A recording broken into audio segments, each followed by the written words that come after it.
Olá pessoal, hoje eu trouxe aqui para vocês talvez o maior clássico mexicano do século XX, Pedro Páramo. Tempos atrás, né, ou já faz um tempo, não me recordo agora, eu li num artigo de jornal que ele falava que você tem que começar pelos clássicos e tal. E eu digo que não, que de repente você está numa outra literatura aí, né, lendo outro livro e de repente esse livro fala, né, do autor aqui, né, do Juan Rulfo, esse autor mexicano. Aí você pega, né, o leitor, a leitora vai lá e vai atrás do clássico. Então não necessariamente precisa começar pelo clássico. Eu tinha anotado nos papelzinhos, né, tá, em post-it, para ler Pedro Páramo já há um bom tempo. E vai deixando, tal, não, uma hora eu vou ler, tal, e li algum livro que falava sobre ele e tal. Mas quando eu li, por último agora, Salvar o Fogo, né, do lançamento de Itamar Vieira Júnior, logo nas primeiras páginas, né, tem uma frase desse livro aqui, né, A Terra, esse Vale de Lágrimas. Então eu falei, poxa, é a hora de ler Pedro Páramo. Então eu adquiri essa edição aqui, uma edição de bolso, gostei muito da capa, o preço também é super legal, né? Mas gostei muito da capa, ele é bem fininho, mas é uma revolução. Por quê? Porque o autor conta aqui, ele faz uso, né, de povoados esquecidos, aquele ambiente desértico, né, bem primitivo, para contar a história aqui. É uma história que o leitor e a leitora vai ver ao final, que parece que todo mundo morreu já nessa história. Mas o legal é que vai alternando os narradores. Então, de repente, o leitor e a leitora está lendo assim sobre determinado personagem, no capítulo, próximo capítulo, ele vai ficar sabendo que esse personagem já havia morrido há um bom tempo, né? Então a mistura que o leitor e a leitora não sabe se é fantasma, se é o personagem, né? E é a história do filho, né, que vai atrás do pai, esse pai é o Pedro Páramo, né? Mas existe nesse meio tempo várias histórias, vários dramas, né? E de acordo com esse vai e vem, né? Então a narrativa também ela avança, ela retrocede. O leitor vai sabendo o porquê de muita coisa, né? Vai começar a entender melhor o que aconteceu com os personagens, enfim, né? O autor faz uso aqui, né? Então, por exemplo, o leitor e a leitora não vai ver nem um personagem segurando um copo de uma bebida chique, nada, né?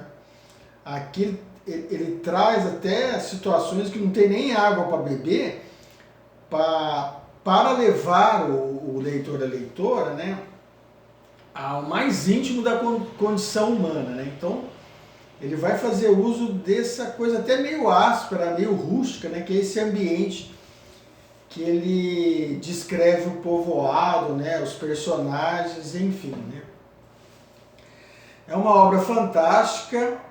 Eu imagino, né, foi publicado na década de 50, como que essa linguagem, né, que ele usou, esses textos curtos, né, então ele é bem, mede bastante o que ele vai falar, né, então é bem preciso, né, então são frases curtas, capítulos curtos, textos curtos, que é justamente para dar esse ambiente de coisa desértica mesmo, né, de coisa árida, né. Então assim, é um mérito dele, né. Eu havia falado que eu já vi, que tinha lido outras obras, né? E você, depois que lê essa obra aqui, vê que os autores beberam dessa fonte aqui, né? E de pronto eu me recordei de alguns livros, vou mostrar aqui para vocês, né? Dá licença aqui. Esse aqui tem até vídeo no canal, né? Que é O Último Leitor, que também é um autor mexicano muito legal também, né, que você vê bem que tem muito influência aí da literatura do Pedro Páramo aí, né? Esse aqui também é Revoado do Gabriel Garcia Marques, também lembra muito. o jeito de escrever do Pedro Páramo, né? E mais um pouco também, não tão do aspecto desértico, mas do sofrimento dos povos, né? Daquele do ser humano, o íntimo do ser humano mesmo, né? Vai ter nessas obras aqui também, né? Levantado do chão do Saramago, Torto Arado, né? E o próprio último aí, que foi o Salvar o Fogo, também tem um pouco desse aspecto, né? Da rudeza, do sofrimento das pessoas, e alegrias também, né? Enfim, o drama vivido pelos personagens. Então tá aí, gostei muito de ter lido ali de uma tacada só. Como eu disse, ele é bem curtinho, né? Mas assim, uma leitura que fica na memória, né? Você fala, poxa, aquele gostinho de quero mais, né? Aquela leitura provocativa mesmo. Então tá aí, Pedro Páramo, assim, de uma sensibilidade muito grande, tem romance, tem amor, tem, lógico, brigas, duelos no deserto, enfim, cavalos e, né? Mas assim, muito legal mesmo, não conhecia, né? Como eu disse, já tinha ouvido falar, já tinha lido um pouquinho, um trecho ali, outro aqui, nos livros que faz referência, mas eu gostei muito de ter lido. Então tá aí a dica de leitura, Pedro Páramo,